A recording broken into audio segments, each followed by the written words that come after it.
ایک بہت بڑا گناہ بدنگاہی کا گناہ ہے. آپ کو پتہ ہے ہمارے ملک کے اندر بدکاری، زنا اور بے حیائی کی شرح کتنی بڑھتی جا رہی ہے، کس قدر بڑھتی جا رہی ہے. وہ لوگ جو نکاح کر لیتے ہیں وہ بھی اپنی نگاہوں کو، میں اکثر کہتا ہوں، حضور نے فرمایا نکاح آدھا ایمان ہے. جس نے نکاح کر لیا اس کا ایمان مکمل ہو گیا. تو جو نکاح کے بعد بھی باز نہ آیا، میں اس کو بے ایمان نہیں کہتا، لیکن نبی پاک نے فرمایا جو نکاح کر لے اس کا ایمان، بولیے ایمان محفوظ ہو گیا، اس کا ایمان، سارے بولیے ایمان. اور جو پھر بھی باز نہ آئے، حضور کہہ رہے ایمان مکمل ہو گیا. اور جو نہ باز آیا کیا فتویٰ دیا جائے حدیث کی روشنی میں؟ میرے نبی پاک کی بارگاہ میں عورتیں آئیں توبہ کرنے، بیعت کرنے، مسلمان ہونے. تو حضور بیعت لیتے وقت فرمانے لگے میرے ساتھ وعدہ کرو، جھوٹ نہیں بولو گی، غیبت نہیں کرو گی، زنا نہیں کرو. ایک عورت بول پڑی، کہنے لگی یا رسول اللہ صلی اللہ علیہ وسلم میں مسلمان تو نہیں پر خاندانی ہوں، میرے گھر والوں کے ذہن میں بھی کبھی زنا کا خیال نہیں آیا. ہم تو اسے خاندانوں کے وقار کے خلاف سمجھتے ہیں. روز بری نظر سے کسی کو دیکھنا اور کسی کے بارے میں غلط باتیں، ناراض نہ ہونا. بہت سارے بوڑھے بھی لذت لے لے کے جرم بیان کرتے ہیں، گناہ بیان کرتے ہیں، غلط باتیں کرتے ہیں، کسی عورت کے بارے میں تبصرہ کرتے ہیں. کیا سمجھتے ہیں مرد اور عورت معاذ اللہ تعالیٰ ایک کمرے میں جا کے بدکاری کرے تو وہی زنا ہے؟ میری طرف دیکھیے اور جھانک کر کے سنیے کیا عرض کر رہا ہوں، ادھر دیکھیں میری طرف. نبی پاک صلی اللہ علیہ وسلم نے فرمایا زنا زبان کا بھی ہوتا ہے، زنا کان کا بھی ہوتا ہے، زنا آنکھ کا بھی ہوتا ہے. حضور کس طرح فرمایا جس نے گند دیکھا اس نے آنکھ کا زنا کیا، جس نے لذت لے کے سنا چپ نہیں کرایا، پوری بات سنی، وہ بھی زانی ہے.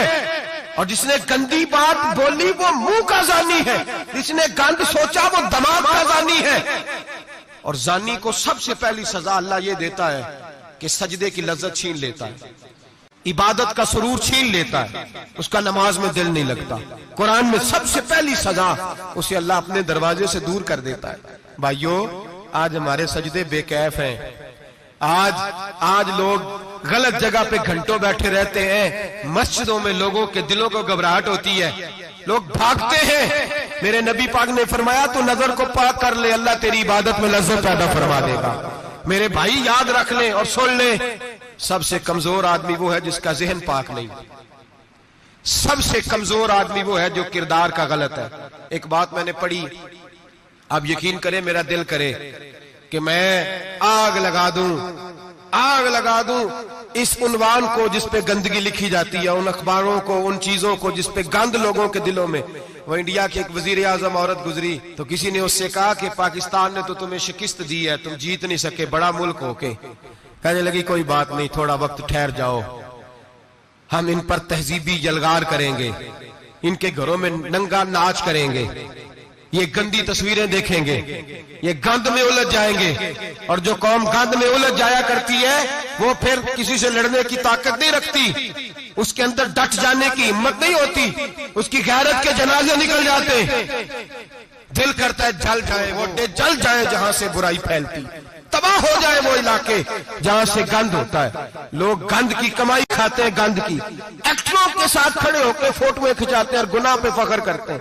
اور گندے لوگ کہتے ہیں اللہ کا فضل ہے ہم گند پھیلا رہے ہیں، ثم معاذ اللہ. لوگ گناہ پہ فخر کرتے ہیں چوکوں چوراہوں میں.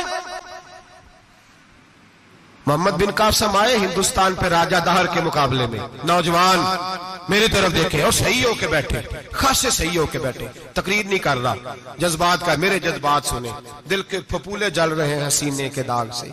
اللہ کی قسم روح کی گہرائی سے بات کر رہا ہوں، وہ بات کر رہا ہوں جو سینہ کہہ رہا ہے کہ پھٹ جائے اور کہنا نہ پڑے.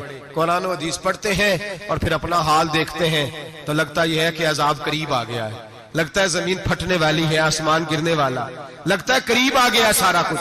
سمجھے کیا عرض کر، یہ بات اگر آپ سمجھ گئے تو قیمت وصول ہو گئی. اس کو سمجھ گئے تو سمجھ لیں آپ کے مزاج کے اندر اللہ نے تبدیلی پیدا کر دی. محمد بن قاسم 18 سال کا جوان، ایک عورت کی عزت پر راجہ دہر ہندو نے حملہ کیا، محمد بن قاسم بچانے آئے.